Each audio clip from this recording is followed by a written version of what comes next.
It's the television event circled on calendars worldwide, Stranger Things 5, the grand finale of a global phenomenon that has not only defined a generation of streaming, but has also become a multi-billion-dollar asset for Netflix.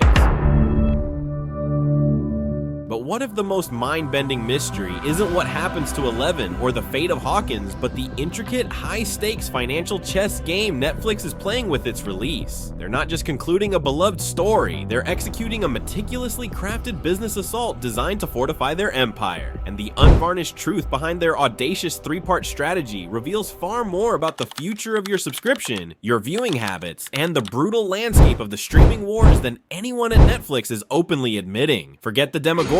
The real monster Netflix is battling daily is market saturation and the relentless demand for perpetual growth.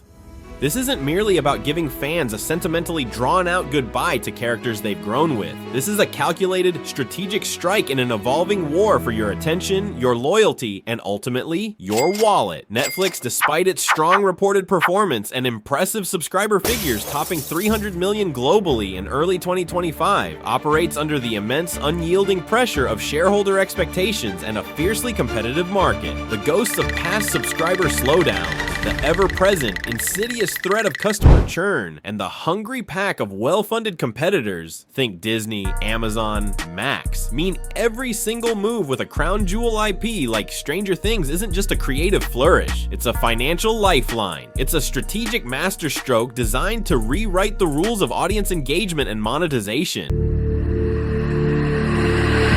What no one truly saw coming wasn't a new creature from the upside down, but the sophisticated blueprint Netflix has unfurled to leverage this single final season into an unprecedented financial and cultural coup. Here's the part they never explicitly told you about the real high-stakes battle for Stranger Things.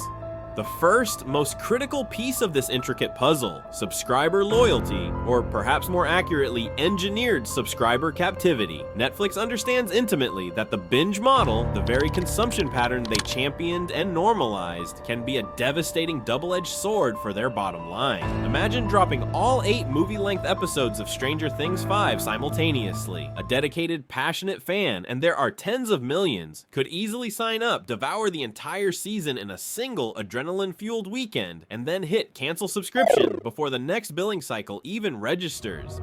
Millions do precisely this across the industry. That's a catastrophic hemorrhage of potential revenue, especially for a flagship show with a rumored production budget soaring well into the hundreds of millions for its final epic outing. This isn't just lost revenue, it's a missed opportunity to solidify a longer-term relationship. So, what's Netflix's sophisticated countermove? The 3-volume strategic assault. Volume 1 is precision timed for November 26, 2025, strategically landing as the US Thanksgiving holiday ensures a captive, holiday mood audience with maximum eyeballs. But then, the calculated, agonizing wait begins. Volume 2, the crucial, plot-twisting middle act, doesn't materialize until Christmas Day, December 25th, another peak viewing period, and the ultimate climactic finale. That's reserved for New Year's Eve, December 31st. Notice the deliberate cadence, the strategic spacing. It's not accidental, it's surgically precise. This release schedule masterfully, almost invisibly, spans 3 distinct billing periods for a vast number of global subscribers. To experience the entire saga as it unfolds, as intended by the creators and the platform, you're effectively locked in. It's a powerful retention strategy designed not just to keep existing, loyal users from straying, but also to convert the inevitable wave of new signups, those drawn by the inescapable hype, into longer-term paying customers. They're not just selling a show, they're selling months of indispensable access, transforming one explosive cultural moment into a sustained, revenue-generating subscription driver. This is Netflix leveraging its biggest, most irreplaceable weapon to ensure their audience numbers don't just temporarily spike, they solidify and plateau at a new, more profitable high, fortifying their market leadership. But holding subscribers captive, however cleverly, is only one facet of this multi-layered blueprint. The true stroke of genius lies in transforming a singular entertainment event into a perpetual motion machine of cultural buzz and engagement. One traditional full-season drop means one concentrated wave of hype, quickly consumed and just as quickly fading from the zeitgeist. 3 distinct drops? That means 3 tsunamis of discussion, speculation, and media attention. Each volume, November's highly anticipated kickoff, Christmas's traditionally viewership-heavy core reveal, and New Year's Eve's grand Auld Lang Syne conclusion is meticulously engineered to be a standalone cultural event in its own right. This translates to 3 distinct high-impact marketing pushes, 3 sustained periods where Stranger Things will unequivocally dominate social media platforms, news headlines, and global water cooler conversations. It's an unprecedented amplification and extension of a single show's cultural footprint, ensuring it remains embedded in public consciousness for a crucial 6-week holiday corridor. The Duffer Brothers themselves have hinted at the almost unbearable emotional tension this staggered release will create, turning the cliffhangers between volumes into worldwide discussion points and fan theory generators, all fueling organic, priceless marketing. And this sustained, glaring spotlight isn't merely for flexing cultural dominance or collecting social media impressions. It's a direct, strategically paved pipeline to a rapidly expanding and increasingly vital revenue stream for Netflix, advertising. As of early 2025, Netflix's ad-supported subscription tier isn't just an experimental side project. It's aggressively positioned as a core pillar of their future growth, with internal projections indicating ad revenue is set to nearly double this year alone. What better, more irresistible bait could there be for premium advertisers than 3 guaranteed global viewing events within a tight 6-week window?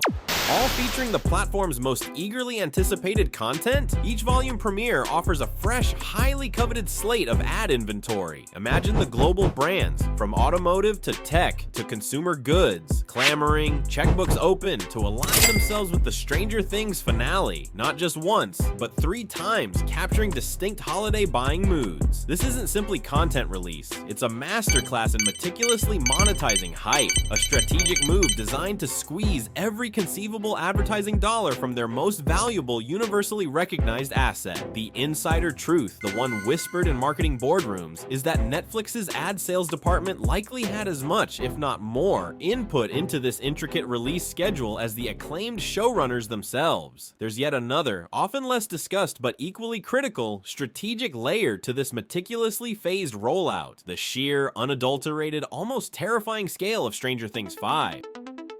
We're not talking about a standard television season, we're discussing a finale that reportedly involved the 5 processing of over 650 hours of raw filmed footage, with special effects demands that continue to push the known boundaries of what's achievable in television production. Each episode is in essence a feature film in scope and ambition. The Duffer Brothers have consistently called this their most personal story, and the emotional stakes for the characters and the global fan base are astronomically high. Delivering anything less than a flawless, visually breathtaking, and emotionally resonant conclusion would be a catastrophic, brand-damaging misstep for a franchise this beloved, this culturally embedded, and frankly, this expensive to produce. While the primary drivers for the split are undoubtedly financial and strategic, this carefully segmented approach also serves as an unspoken, implicit quality guarantee to the audience. The intense, painstaking post-production work, especially the incredibly intricate and time-consuming VFX required to bring the ever-menacing Upside Down and its nightmarish denizens to life one climactic last time, demands meticulous, unwavering attention to detail, spacing out the delivery of the volumes, particularly with a full month of focused work possible between Volume 1 and Volume 2, and another crucial week of refinement before the grand finale episode, provides the vast post-production teams with invaluable, albeit still challenging, windows to polish, perfect, and elevate each critical segment. It significantly mitigates the colossal risk of rushing the entire 8-episode epic to meet a single, monolithic, and unforgiving deadline. This ensures that what tens of millions of fans ultimately receive isn't just an ending, but an event, a series of cinematic experiences executed with the technical precision and emotional depth that this generation-defining show rightfully deserves.